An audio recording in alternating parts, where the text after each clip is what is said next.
There are 3 reasons I like to run this 1-3-1 full court press. Cause quick turnovers, create temporary chaos, change the tempo of the game, and ramp up your team's energy levels. How often do you run it? I like to sprinkle it in after baskets or free throws, maybe 3 to 5 possessions. If it works well, you can stick with it. Just know that it is taxing on your team's stamina levels. First, your most athletic player is going at the top, and the player with the best defensive instincts or feel for the game will go in the middle. The top player is going to allow or encourage the first pass into the ball side corner. The weak side defender will semi-deny or discourage a pass to their side, mainly to get them closer to the ball. You're going to see why in a second. On the catch, the ball handler is immediately met with a trap.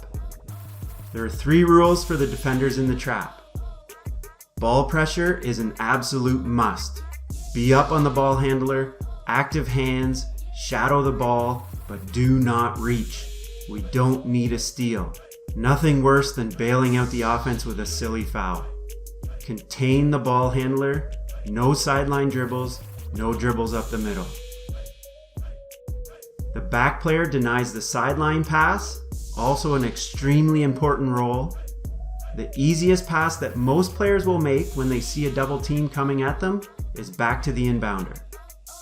As soon as the first pass is made, our weak side wing, who had a head start, sprints over to deny the pass back.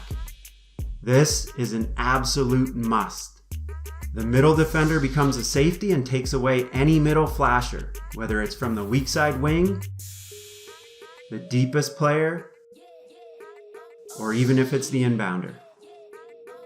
Ideally, because of the ball pressure and active hands in the trap, the pass over top will be a high looping pass that can be intercepted. If the ball does get passed back to the inbounder, there are 2 different rotation options. 3 can bump 4 over to the wing and maintain ball pressure to make the deep pass difficult. If the ball gets reversed quickly to the other side, then 3 goes over and joins 4 for the trap. We don't want 1 getting involved in the trap, or that leaves an easy pass up the sidelines.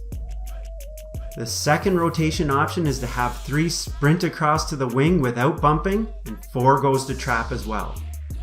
This will always be a difficult task. That's why denying the pass back to the inbounder is critical to the success of this defense. This is a high risk, high reward defense. One way to minimize the risk is to know when to call it off and sprint back. If the ball handler is able to dribble out of the trap, everyone sprints back. A successful pass up the sideline, everyone sprints back. A pass to the middle will break the press, and everyone sprints back. As with any defense, if you want to be successful, you must communicate with each other. Call out the cutters. Let everyone know when they should sprint back. Speaking of sprinting back, it's most natural to go back to a 1-3-1 half-court defense or a man-to-man defense.